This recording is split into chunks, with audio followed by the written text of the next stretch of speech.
Assalamualaikum and good morning to all. My name is Qaira Sofea and I'm from Sekolah Kebangsaan Sungai Lui.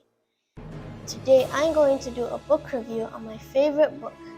The title of the book is The Wooden Horse. But before I start the book review, let me recite a poem for you. What is this life if full of care?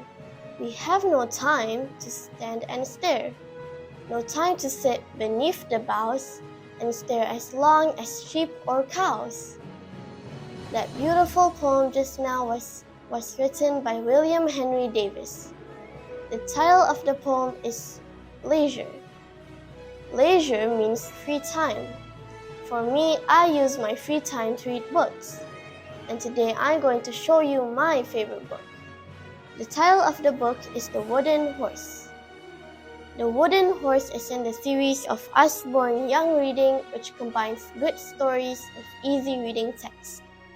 As for general knowledge, Usborne is not an author. It is a company that publishes books. They are a collection of stories aimed at readers 5 years and above. They also have Series 1 and 2 for beginner readers with simple sentence structure, while Series 3 is for more advanced readers. The Wooden Horse storybook comes with a hardcover and it's got 47 pages. It has beautiful and nice pictures to help you understand and feel the story while you read it. The Wooden Horse, one of the story told in Greek methodology and has been narrated through many works of Greek literature. This tragic incident took place way back in the 30th century between the Greek and Troy's army fighting for runaway queen. Before I start the story, let me share with you that The Wooden Horse was based on part of a poem called the Iliad. The Iliad was composed by a Greek poet named Homer who lived around 800 BC. It tells the story of a great war between Greece and Troy in a country now known as Turkey. Let's get to the story. The plot of the story is that King Menelaus was said to be a loyal, loving husband to the most beautiful woman in the world. She was Helen, the King Menelaus' wife. Their marriage was about to be tested when a young prince named Paris from Troy, far across the Aegean Sea, arrived in Greece. Helen, fooled by Paris's beautiful words, agreed to accompany him back to Troy.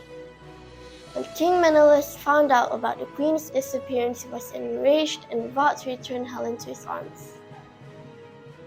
All of Greece's kings band together and agreed to help bring Helen home, except for the king of Ithaca, Odysseus. But he eventually caved in after being persuaded by the others. King Menelaus and the others set sail across the sea to Troy.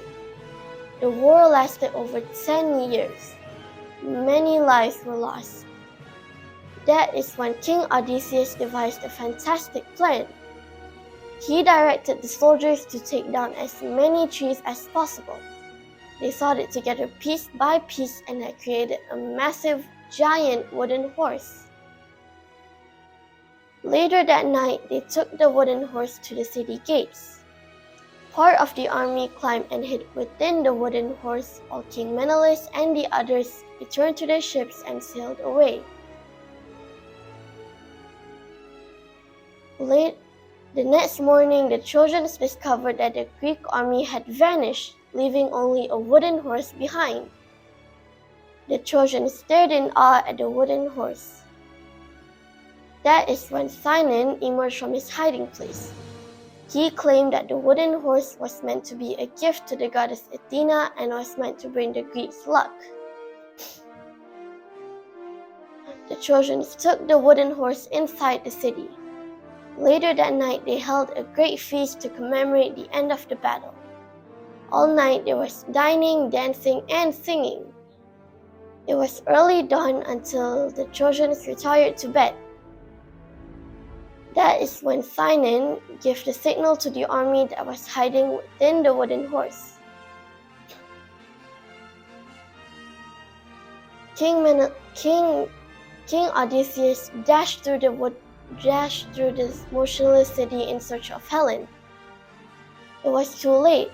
By the time the children woke up, Prince Paris was killed. Not long after that, Helen was brought before King Menelaus. So, will Helen return back to Greece? The King Menelaus forgiven his runaway queen? If you want to know what happens, you have to read the story. In my opinion, I think it's worth reading this book. From the story, we learn how the Greek soldiers were able to get inside the city of Troy by hiding in a wooden horse supposedly left as an offering to the goddess Athena. The moral of the story is always be cautious of your enemy, because what appears to be a gift can be a trap instead. I hope you enjoyed this story as much as I did. Thank you for listening. Bye.